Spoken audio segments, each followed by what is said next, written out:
In this video, we're going to explain why this limit equals 1 and why this limit doesn't exist. So first of all, let's start by rewriting x raised to x as e raised to x multiplied by the natural logarithm of x.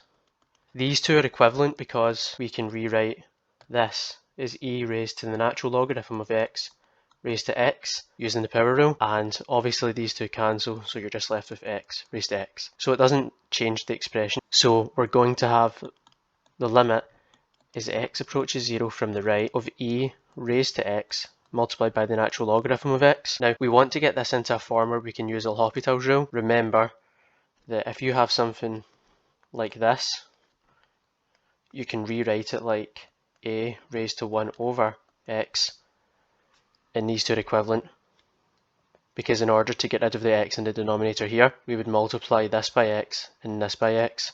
This would cancel and you would just be left with x times a. So we're going to have the limit as x approaches 0 from the right of e raised to the natural logarithm of x divided by 1 over x. So before we apply L'Hopital's rule, let's just rewrite the limit as e raised to the limit as x approaches 0 from the right of the natural logarithm of x over 1 over x.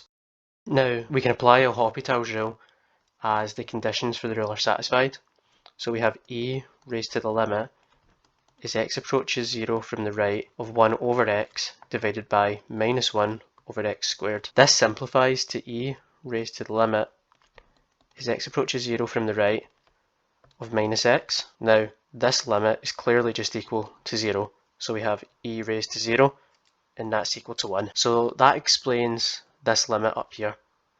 Let's go ahead and show why this one here doesn't exist. So we can begin by just rewriting this expression as we have done previously for this one.